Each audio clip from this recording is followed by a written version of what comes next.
നിങ്ങൾക്കെല്ലാവർക്കും സമാധാനം ഉണ്ടായിരിക്കട്ടെ. അവിടുത്തെ ആത്മാവോടുകൂടെ ദൈവമായ കർത്താവ് ഞങ്ങളെ യോഗ്യരാക്കി തീർക്കുമാറാകട്ടെ.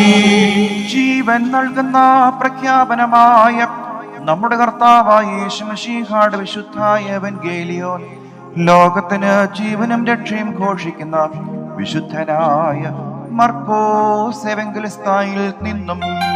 വന്നവനും പെരുമാറിയിരിക്കുന്നവനും വാഴ്ത്തപ്പെട്ടവനാകുന്നു. നമ്മുടെ രക്ഷയ്ക്കായി തന്നെ യേശുവിനെ സ്തുതിക്കണം.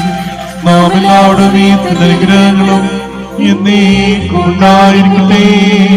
വിശുദ്ധ കന്യക മറിയാമിൽ നിന്ന് ശരീരം ധരിച്ച ദൈവത്തിന്റെ ജീവനുള്ള വചനവും നമ്മുടെ കർത്താവും ദൈവവും രക്ഷിതാവുമായ യേശു മിശിഹായുടെ മനുഷ്യാവതാര കാലത്ത് ഇവ ഇപ്രകാരം സംഭവിച്ചു. അങ്ങനെ വിശ്വാസ്യങ്ങൾ ഏറ്റുപറയുന്നു. ഇവയെല്ലാം സംഭവിക്കുവോളം ഈ തലമുറ അഴിഞ്ഞു പോകുകയില്ലെന്ന് ഞാൻ സത്യമായും നിങ്ങളോട് പറയുന്നു. ആകാശവും ഭൂമിയും അഴിഞ്ഞു പോകും, എന്റെ വചനങ്ങളോ അഴിഞ്ഞു പോവുകയില്ല. എന്നാൽ ആ ദിവസത്തെക്കുറിച്ചും ആ സമയത്തെക്കുറിച്ചും ഒരുവനും അറിയുന്നില്ല, സ്വർഗത്തിലെ മാലാഖമാരും അറിയുന്നില്ല, പിതാവല്ലാതെ പുത്രനും അറിയുന്നില്ല. നിങ്ങൾ സൂക്ഷിച്ച് ഉണർന്നിരുന്ന് പ്രാർത്ഥിപ്പിൻ. എന്തെന്നാൽ ആ സമയം എപ്പോൾ വരുന്നുവെന്ന് നിങ്ങൾ അറിയുന്നില്ല. അത് സ്വന്തം ഭവനം ദൂരയാത്രയ്ക്ക് പോയ ഒരു മനുഷ്യനെ പോലെയാകുന്നു.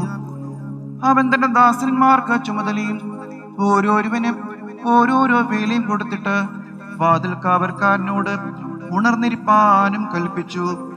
വീട്ടുടമസ്ഥൻ സന്ധ്യയ്ക്കോ അർദ്ധരാത്രിക്കോ കോഴി കൂവുമ്പോഴോ പ്രഭാതത്തിലോ എപ്പോഴാണ് വരുന്നതെന്ന് അറിയുവാൻ പാടില്ലാത്തതുകൊണ്ട് നിങ്ങൾ ഉണർന്നിരിപ്പിൻ.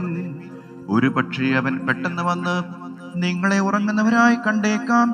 നിങ്ങളോ ഉണർന്നിരിപ്പിൻ. ഇത് ഞാൻ നിങ്ങളോട് പറയുന്നു, നിങ്ങളെല്ലാവരോടുമായിട്ടാകുന്നു പറയുന്നത്. ശിഷ്യന്മാർ ഗലീല തടാകത്തിനക്കരയ്ക്ക് പോകുമ്പോൾ അപ്പം കൂടി എടുക്കുവാൻ മറന്നു പോയിരുന്നു. അവൻ അവരോട്, നോക്കൂ, പരീശന്മാരുടെയും സാദൂക്യരുടെയും പുളിച്ച മാവിനെ സൂക്ഷിച്ചുകൊള്ളുവിൻ എന്ന് പറഞ്ഞു. അപ്പം എടുക്കാത്തതിനാലാണെന്ന് അവർ ഉള്ളിൽ വിചാരിച്ചു. യേശുരാൻ അതറിഞ്ഞിട്ട് അവരോട് പറഞ്ഞു, അല്പവിശ്വാസികളെ, അപ്പം എടുക്കാത്തതിനാലാണെന്ന് നിങ്ങൾ വിചാരിക്കുന്നത് എന്തുകൊണ്ട്? ഇതുവരെ നിങ്ങൾക്ക് മനസ്സിലായില്ലയോ? 5000 പേരുടെ ആ 5 അപ്പത്തെ നിങ്ങൾ ഓർക്കുന്നില്ലയോ? എത്ര കുട്ടകൾ മിച്ചമെടുത്തു? 4000 പേരുടെ ആ 7 അപ്പത്തെയും നിങ്ങൾ ഓർക്കുന്നില്ലയോ? എത്ര വൻകുട്ടകൾ മിച്ചമെടുത്തു? പരീശന്മാരുടെയും സാദൂക്യരുടെയും പുളിച്ച മാവിനെയും സൂക്ഷിച്ചു കൊള്ളണമെന്ന് ഞാൻ പറഞ്ഞത് അപ്പത്തെ കുറിച്ചല്ലെന്ന് നിങ്ങൾ ഗ്രഹിക്കാത്തത് എന്താണ്? പരീശന്മാരുടെയും സാദൂക്യരുടെയും ഉപദേശത്തെ അല്ലാതെ അപ്പത്തിനുള്ള പുളിച്ചമാവിനെയും സൂക്ഷിച്ചുകൊള്ളുവാനല്ല അവൻ പറഞ്ഞതെന്ന് അപ്പോൾ അവർക്ക് മനസ്സിലായി. നിങ്ങൾക്കെല്ലാവർക്കും സംപ്രീതി ഉണ്ടായിരിക്കട്ടെ.